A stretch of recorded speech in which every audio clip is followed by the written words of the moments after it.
एक दुख भरे परिवार की कहानी। आज दिन भर दुकान पर दीप्ति का मन उचाट सा रहा। दिमाग में उथल पुथल मची रही। सुबह घर से निकलते समय ही माँ जी यानी दीप्ति की सास ने धीमे स्वर में कह दिया था कि बेटी शाम को जल्दी घर आ जाना। और उनके जल्दी घर आ जाने का अर्थ वो भली भांति समझती थी, इसलिए अनमनी सी रही वो दिन भर। बगल वाली बेला ने भी उसे दो तीन बार टोका, क्या बात है दीप्ति, आज इतनी उदास क्यों लग रही हो। दीप्ति मुस्कुरा भर दी। 5 बजे बेला और सामने वाली प्रज्ञा को दुकान का ख्याल रखने का कहकर घर चली गई। जाते ही अंकुर उसके पैरों से लिपट गया। माँ जी ने उसे चाय दी और तैयार होने को कहा। चाय पीकर दीप्ति ने हाथ मुंह धोया और कपड़े बदल तैयार हो गई। माँ जी ने जबरदस्ती उसके गले में चेन पहना दी और माथे पर बिंदी लगा दी। नियत समय पर विनय और उसके माता पिता दीप्ति को देखने आ गए। दीप्ति को तो वे लोग फोटो देखकर ही पसंद कर चुके थे। आज तो एक तरह से बात पक्की कर विवाह का मुहूर्त निकलवाने आए थे। विनय की माता जी ने शगुन देकर दीप्ति को एक तरह से अपनी बहू बना लिया। दीप्ति की आंखें भर आईं। ठीक इसी तरह एक दिन माँ जी ने शगुन देकर दीपक के लिए उसे स्वीकारा था। तब मन में कितनी उमंगें थी। नए जीवन में प्रवेश की खुशी थी, नए परिवार के साथ बंधने की प्रसन्नता थी, और आज वही सब दोहराया जा रहा है। लेकिन मन में कोई खुशी व उत्साह नहीं है, उल्टे दुखी और बुझा बुझा सा मन।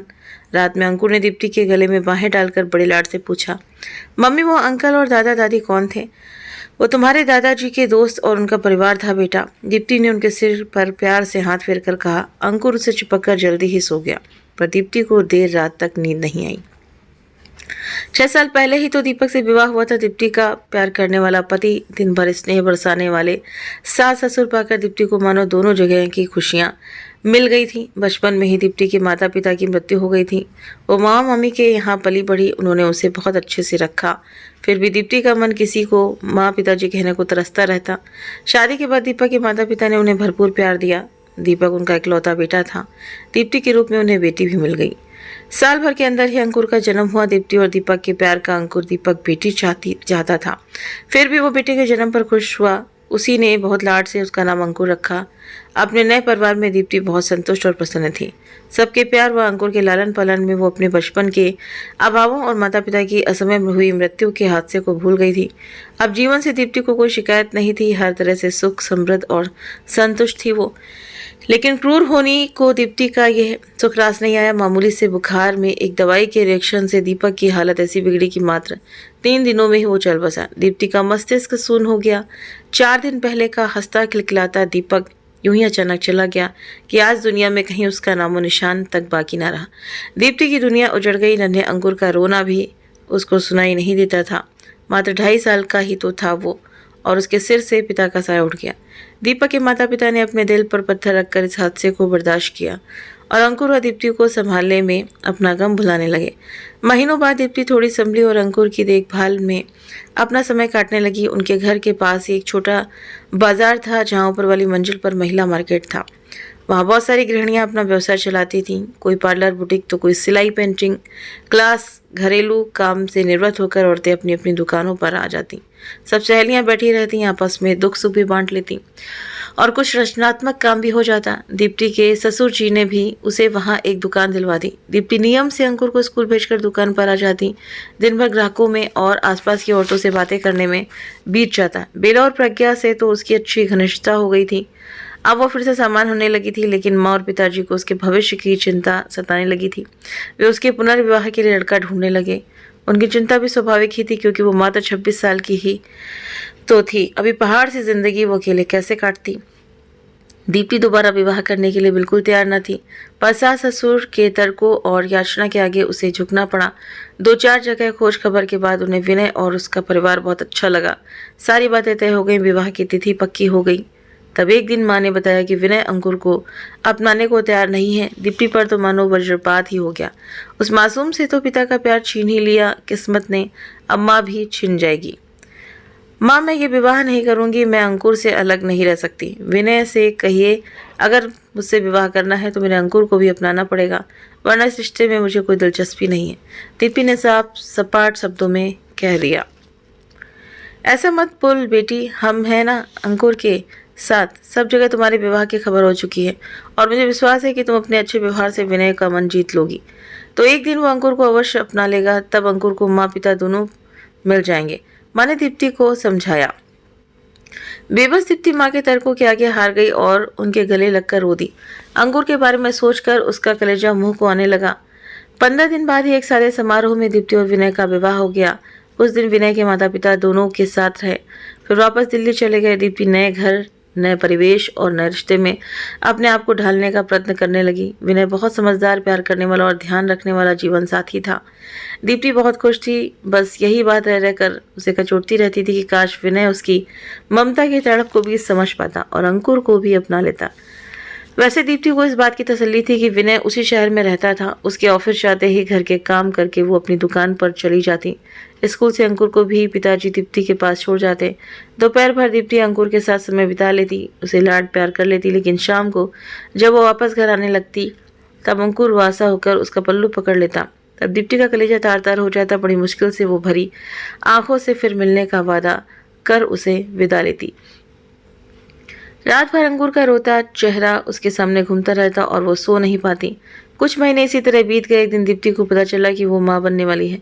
विनय की खुशी का ठिकाना न रहा। वो दीप्ति का हर तरह से ख्याल रखता। कुछ और महीने बीतने पर दीप्ति का दुकान पर जाना बंद हो गया और अंकुर से मिलने का जरिया भी। कभी कभी माँ पिताजी अंकुर को दीप्ति के घर ले आते, पर रोज रोज तो ये संभव न था। उसका हृदय विकल रहता। नियत समय पर दीप्ति ने एक बेटे को जन्म दिया। इस समय विनय के माता पिता उसके पास आ गए। जब नन्हा 3 महीने का हो गया तो वे लोग वापस चले गए। अब दीप्ति दिन भर नन्हे के देखभाल में लगी रहती। नन्हे की देखभाल के दौरान उसे हर पल अंकुर का लालन पालन याद आता और वो तड़प उठती। वो दोपहर में अक्सर नन्हे को सीने से लगाकर अंकुर की याद में रोती रहती। उसके मन में अंकुर के बचपन की स्मृतियां सजीव हो जाती। वो उसकी मासूमियत भरी बातें सुनने को तरस जाती। जीवन साथी मिलने और दोबारा माँ बनने के बावजूद वो अधूरी थी। विनय ऑफिस से आकर घंटों नन्हे के साथ खेलता रहता। रात में भी उठकर उसे संभालता, उसे घुमाने ले जाता। नन्हा अब 5 महीने का हो गया था। उसकी किलकारी से घर गूंजता रहता। नन्हे को वैक्सीन लगवाने के बाद दीप्ति घर लाई तो उसे बुखार हो गया। वो सारा दिन रोता रहता और चिड़चिड़ करता रहता। दीप्ति उसे संभालते संभालते बहुत थक गई थी। विनय, अगर आप इजाज़त दें तो मैं कुछ दिनों के लिए माँ के यहाँ हो आऊँ, वहाँ नन्हे की देखभाल भी ठीक से हो जाएगी। उसने विनय से पूछा। हाँ दीप्ति, हो आओ, तुम्हें भी थोड़ा आराम मिल जाएगा, बहुत थक गई हो। तुम मेरी चिंता मत करना, ऑफिस का कैंटीन बहुत अच्छा है, मैं वहीं खाना खा लिया करूँगा। विनय ने सहर्ष अनुमति दे दी। दीप्ति खुशी खुशी नन्हे को लेकर माँ के घर आ गई। नन्हे को सारा दिन माँ पिताजी संभाल लेते। दीप्ति पूरा समय अंकुर की देखभाल में बिताती। उसे नहलाना, धुलाना, खाना खिलाना सब वो करती। महीनों बाद अंकुर रात भर उससे लिपट कर सोया। वो उसे नई नई कहानियाँ सुनाती। दीप्ति बहुत खुश थी और उसकी ममता भी पूर्ण रूप से संतुष्ट थी। दीप्ति के जाने के बाद विनय जब शाम को घर आता तो घर उसे काटने को दौड़ने लगता। उसे दीप्ति और नन्हे की बहुत याद आ रही थी। देर रात तक वो टीवी देखकर मन बहलाता रहता। रात में सोता तो उसे नींद में भी लगता कि जैसे नन्हा रो रहा है, गुनगुना रहा है, और वो चौंक कर जाग जाता। उसे ना घर में ना ऑफिस में चैन आ रहा था। ऑफिस में उसका मन काम में नहीं लगता और घर का सन्नाटा उसे खल रहा था। अचानक विनय को एहसास हुआ कि वो तो बाप है, फिर भी 5 महीने के बेटे से 5 दिन की दूरी उससे सही नहीं जा रही। लेकिन दीप्ति तो माँ है। 5 वर्ष जिस बेटे को उसने सीने से लगाकर पाला पोसा, उससे इतने महीनों वो किस तरह अलग रह पाई होगी। सचमुच वो कितना निर्दयी और छोटे दिल का है जो एक मासूम को उसकी माँ से जुदा कर दिया। यदि दीप्ति नन्हे को लेकर हमेशा के लिए चली गई तो कैसे जी पाएगा वो अपने जान से प्यारे बेटे के बिना, और दीप्ति कैसे जी रही होगी। अब तक अंकुर के बिना कितना दर्द सहा होगा उसने। विनय की आंखें भर आईं। वो दीप्ति को अपना मान सकता है तो उससे उत्पन्न अंश को अपना क्यों नहीं मान सकता। कैसे वो इतना छोटे मन का स्वार्थी हो गया। उसे पश्चाताप होने लगा। अगले दिन विनय दीप्ति के घर जा पहुंचा। नन्हे को गोद में लिए दीप्ति अंकुर को मान मनुहार करके खाना खिला रही थी। उसके चेहरे पर ममत्व की एक अलग ही चमक झिलमिला रही थी। विनय ने उसे इतना प्रसन्न कभी नहीं देखा था। वो मुग्ध होकर दीप्ति को देखता ही रह गया। आज तक उसने एक माँ से ये गौरवमयी आंतरिक प्रसन्नता छीन रखी थी। वो ग्लानि से भर उठा। विनय पर नजर पड़ते ही दीप्ति का चेहरा बुझ सा गया और अंकुर ने भी सहम कर उसका आंचल पकड़ लिया। विनय ने मुस्कुराकर अंकुर के सिर पर हाथ फेरा तो वो दीप्ति से सट कर खड़ा हो गया। तुम्हारे बिना घर बहुत सूना सूना लग रहा है। अब तो नन्हे की तबीयत भी ठीक है, चलो घर चलें। विनय ने दीप्ति से कहा। आप माँ को ले जा रहे हैं? अंकुर की आंखों में आंसू भर आए।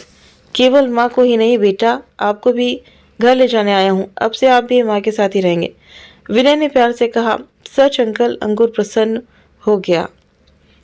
अंकल नहीं, पापा बोलो बेटा, मैं तुम्हारा पापा हूँ। विनय ने उसे गोद में उठाकर प्यार से कहा। दीप्ति आश्चर्य से विनय की ओर देख रही थी। मुझे माफ कर दो दीप्ति, मैं बहुत स्वार्थी था। आज तक मैंने माँ बच्चे को एक दूसरे से अलग रखा। मैं तुम्हारा अपराधी हूँ। नन्हे से अलग होकर मुझे अपने बच्चे से दूर रहने के दर्द का एहसास हुआ। मैं अपने दोनों बेटों को घर ले जाना चाहता हूँ। नन्हे के बिना मैं 4 रात नहीं रह सका। तुम अंकुर के बिना साल भर तक कैसे रह पाई होगी।